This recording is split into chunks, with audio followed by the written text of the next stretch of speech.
Şu karizmatik oğluma bakın ya. Ne kadar tatlı olmuş bu oğlan. Nereye gidiyorsun sen? Bay bay, görüşürüz anneciğim. Öptüm seni. Hani...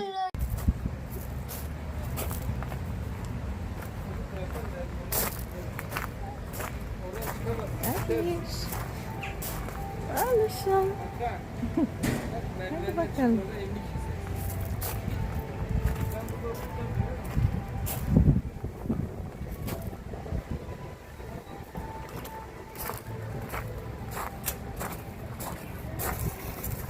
Bakalım anneciğim.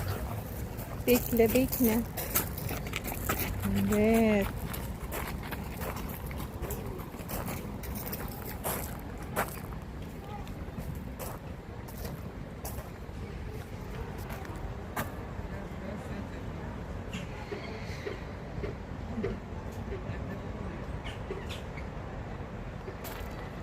Gel Alican.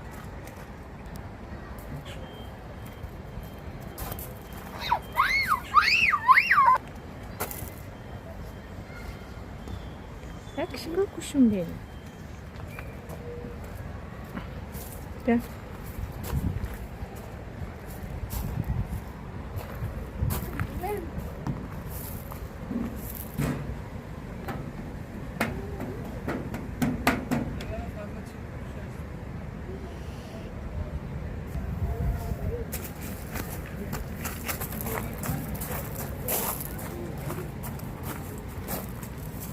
Hadi tırman.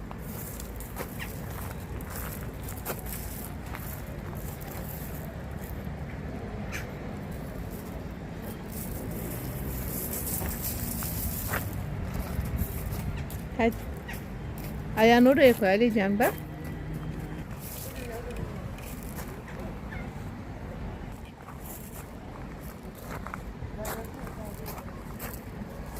Evet. Aferin sana.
Yap bakayım Alican.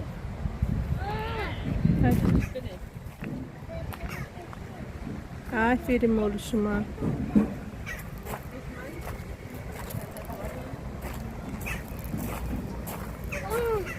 Aferin.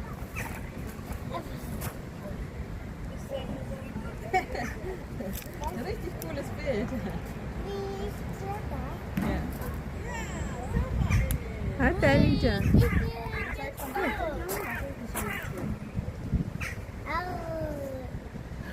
Güzel değil mi Alican?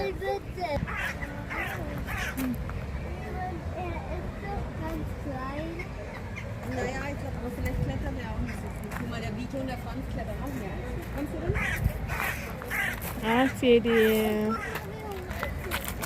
Aferin oğluma.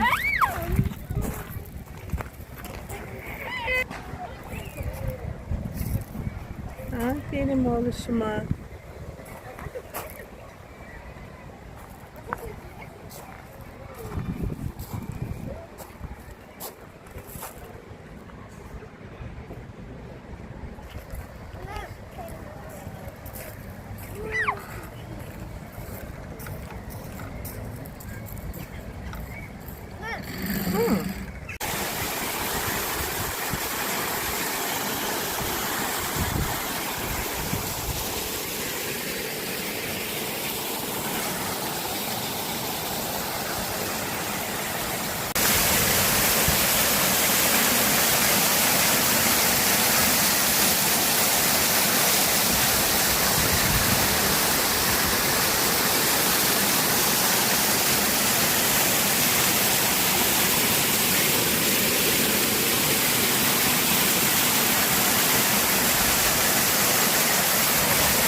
Hı.